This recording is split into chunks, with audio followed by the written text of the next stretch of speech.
राजस्थान के माध्यम से जो जनता का ज्ञानवर्धन किया है, इसलिए मैं आप सबको बधाई देता हूं। जी राजस्थान को बधाई देता हूं।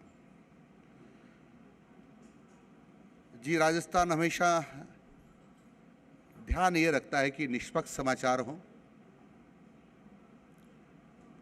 और जिस पर जनता पूरी तरह से भरोसा करे। जनहित में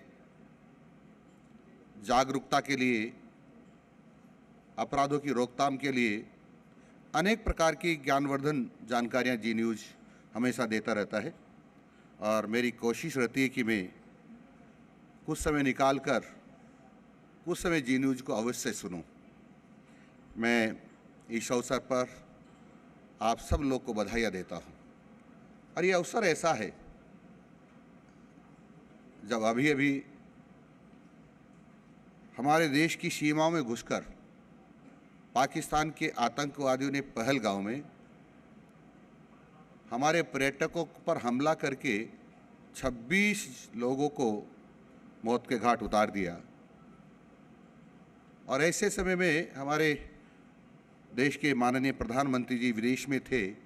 जो ही सूचना मिली तुरंत लौट करके आए, योजना बनाई और 15 दिन के अंदर अंदर पाकिस्तान को घुटने पर ला दिया। ये बहुत बड़ा काम किया है। पाकिस्तान को घमंड था कि मैं चाइना से सहयोग लेकर के शायद कुछ हिंदुस्तान का नुकसान करूंगा, लेकिन चाइना के, तुर्की के, पाकिस्तान के हथियार धरे के धरे रह गए।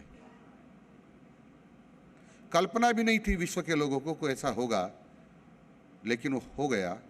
हमारे देश की सेनाओं ने जो शौर्य और पराक्रम दिखाया है और जो हिम्मत दिखाई है कि उनका एक भी हथियार हमारे देश का कुछ बिगाड़ नहीं पाया। हवा में ही उनके हथियारों को फूस कर दिया और विश्व ने भारत निर्मित जितने भी हमारे युद्ध के लिए हथियार थे उनका लोहा माना है। इसलिए मैं आप सब लोगों को इस अवसर पर बधाई देता हूं।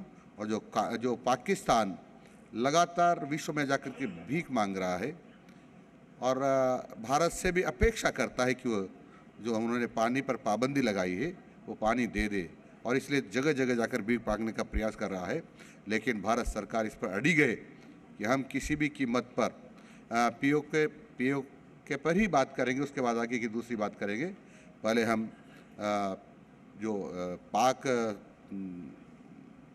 अधिकृत कश्मीर है उस पर ही चर्चा करेंगे, उसके बाद दूसरी बात पर चर्चा करेंगे।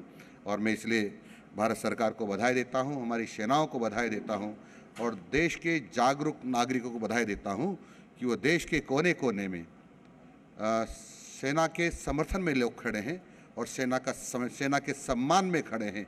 और निरंतर देश भर के लोग सड़कों पर आकर ये प्रदर्शन कर रहे हैं कि हम सेना के सम्मान में किसी भी हद तक जा सकते हैं। इसी के साथ आप सब लोगों को नमन करता हुआ अपनी बात को